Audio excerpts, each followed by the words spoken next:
आराध्य भगवान गौतम बुद्ध, सम्राट अशोक, ज्याने या देशामध्ये क्रांती घडवली, आद्य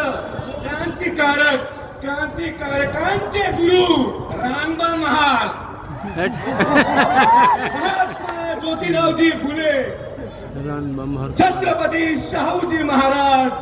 अरे ज्या समाजाला मंदिरात जायचा अधिकार नव्हता, त्या समाजाला या देशाचं पंतप्रधान बनवलं. ते या देशाच्या संविधानाचे निर्माते महामानव विश्वभूषण बोधिसत्व डॉक्टर बाबासाहेब आंबेडकर.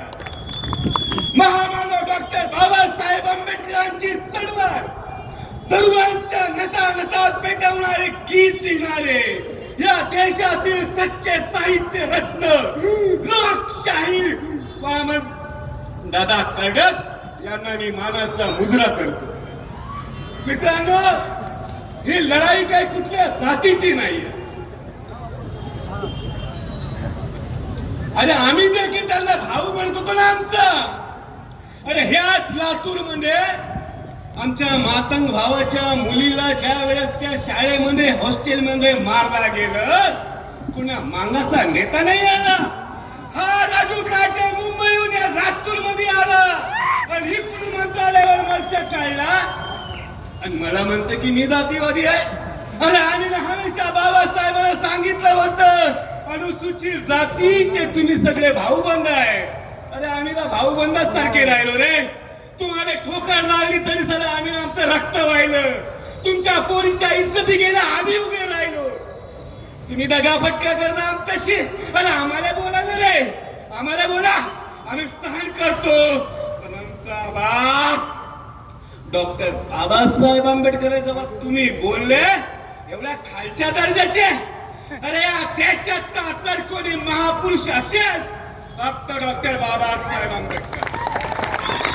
सगळ्या महापुरुषाचा बाप कोणी असेल ना, तो बी फक्त डॉक्टर बाबासाहेब आंबेडकर. काऊन की आम्हाला जे काही दिलं, जीवनापासून तर मरापर्यंत कोणचा देवांच्या कामी नाही आला, आमच्या कामी आला आमचा बाप आणि आमच्या बापाचे लेकरं, आमच्या बापाचा वंशज.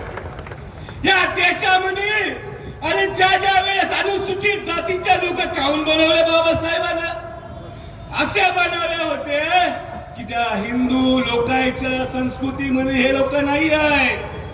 या बामणाच्या हातून कोणची पूजा पाठ नाही करत, ज्याच्या संगे अस्पृश्यता होते आणि ते बैलाची मटण खाता, गाय खाता आणि गायीले देव मानत नाही. हे असा कॅटेरिया ठेवला तेव्हा अनुसूचित जातीची सूची बनली. मग आज तो काढतोंड्या काय म्हणते की माया तोंड पाहिल्याशिवाय पाटील बा घराच्या बाहेर नाही निघत. आता तुला ते लोक जवळचे मानत असतील, तुमचं ट्रेनिंग तर मस्त चालू आहे RSSच्या कॉलेज मध्ये. अरे तुम्ही सारे फाळ खाऊ लोक, ज्या बापाने तुम्हाला दिले त्याला बैमान झाले साहेब म्हणून बोला लागते. आता एवढे असं आपण ऐकतच होतो की बोला, अरे आम्ही नाही ऐकत. हे बाबासाहेबाची औलाद आहे, RSSच्या दलालाला खबरदार नाही, हे लक्षात ठेवा. आता तर माझ्या मोठ्या भावाला म्हणजे पिक्चर दाखवलेला आहे, मी त्याच्यावर काय बोलू शकत नाही कारण साहेब इकडे आहे. ज्या दिवशी साहेब नसतील आणि मला संधी भेटेल ना, तर मग यायला दाखवून घे राजू ताटे काय चीज मी हातपाय पडून सांगतो, साहेब तुम्ही इकडे आहे, कधी तुम्ही इकडे नसते ना त्याचे असे लावले असते. अरे मला धमकी देता की तू लातूरला येऊन दाखव. अरे लातूर का तुमच्या बापाची जागीर आहे काय? अरे मला माहिती आहे, भीमाचा किल्ला, भीमाच्या किल्ल्याने तुम्हाला या मांगरला एवढं अक्कल पाहिजे. हा भीमाचा किल्ला आहे म्हणून तुम्ही शाबूत आहे. साले मंदिरात गेले की फटके खाणारे तुम्ही, वाचवणारे आम्ही, आम्हाला धमकी देता. अरे बाप बाप असतो, वंशज असता. एक नकली वंशज आहे तिकडे, सचिन भाऊ. अरे ते बाप कोण, ती माय कोण, वंशज असते ब्रँड. तो ब्रँड इकडे आहे. तो गटार छाप असतो ना, गटार छाप, तो छोट्या छोट्या गाड्यामध्ये वस्तू बनवतो, नकली वस्तू 2 दिवस टिकत नाही, ते तो सचिन साठे आहे. तो का बाबा त्यांच्या महापुरुषाचा कोणी वारसदार नाही आहे.